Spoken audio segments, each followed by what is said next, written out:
Hello students Sanskrit learning channel को पुणी थे वेलकम। आज आम यही भिडियो दशम श्रेणी संस्कृत बहिर प्रथम विषय हूँ सुशिष्य उपमन्यु। यही विषय को आम आज आलोचना करवा। यार ओडिया अनुवाद विषय आम आज आलोचना करवा।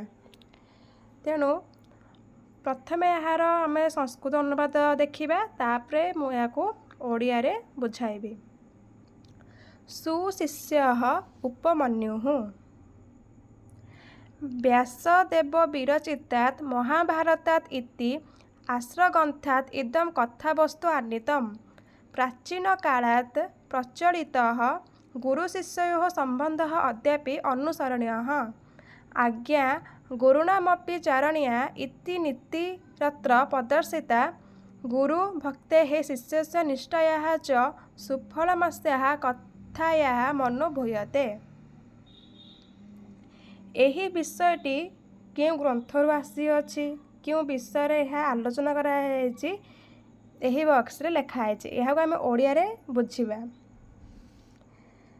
यही कहानीटी व्यासदेव द्वारा लिखित महाभारत आश्रग्रंथरु आसी। प्राचीन कालरू विद्यमान थिबा गुरु एवं शिष्यंक मध्य थिबा संपर्क को अनुसरण करिया को पड़िबो। गुरु को आदेश को विचार करा जिबा उचित बोली एठारे प्रदर्शित होइछि। एही कहानी रे शिक्षक प्रति भक्ति एवं शिष्यर विश्वस्ततार फल अनुभूत होइथाय। एबिहार विषय वस्तु को आमे जिबा।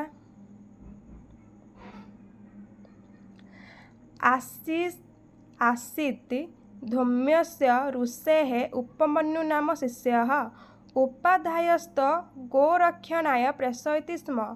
स उपाध्याय वचनात् दिवा गाः रक्षित्वा दिवसखे उपाध्यायस्य ग्रतः स्थित्वा नमस्चकार। एकदा धौम्य ऋषिंकर एकमात्र शिष्य उपमन्यु थिले। उपाध्याय व्यतीत गाई मानक सुरक्षा देवा कार्य नियोजित करुथिले। पुरोहितंक आदेश से दिन रे गाई मानक सुरक्षा देले एवं दिन शेष पुरोहितंक सम्मुखरे ठिया होई तांको प्रणाम कले। गुरुस्तम हुष्टपुष्टम दुष्ट उवाच वश्च केन प्रतिम करोसि। गुरु उपमन्यु को हुष्टपुष्ट थिबार देखिकी पचारले, हे वश्च तुमे केउ वृत्ति करुछ। उपमन्यु गुरु प्रयवादित भक्षणेन वृत्तिम करोमि। उपमन्यु गुरु को उत्तर देले, मु भिक्षावृत्ति करुछि। तमोपाध्यायः प्रयुवाच महात्मनिवेद्य भक्ष्यं त्यक्त्वा न भोक्तव्यम्। गुरु तांको उत्तर देले, तुमे मते न दे भिक्षा खाଇବା उचित नुहे। ततः उपमन्यु तथा इत्युक्त्वा गुरवे सर्वभक्ष्यं निवेदयत्। उपाध्यायः तस्मादेव सर्वभक्ष्यं गृह्णात्। तापर उपमन्यु कौन कले, तापर उपमन्यु कहले सेपरी हेउ एवं गुरु को समस्त भिक्षा अर्पण कले। तेणु गुरु समस्त दान ग्रहण कले।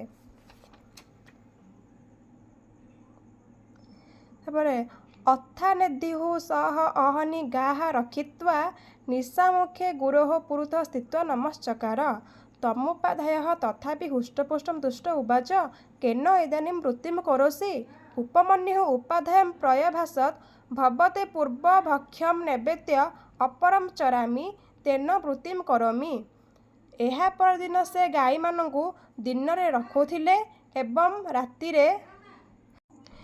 एवं रात्रि से निज आध्यात्मिक गुरुंक आगे ठिया होई प्रणाम कले। गुरु तथापि हुष्टपुष्ट देखिक पचारे, तुमे वर्तमान केउ वृत्ति करुछ। उपमन्यु गुरु को उत्तर देले, मु आपनको पूर्व भिक्षा दान करी पर मु भिक्षा करुअछि। एहा द्वारा मु वृत्ति करुअछि।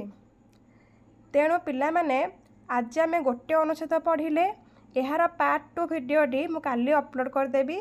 तेणु मो चैनल को समस्ते सब्सक्राइब करके रखि थांतु एवं भिडियोटी भल लगे लाइक करंतु।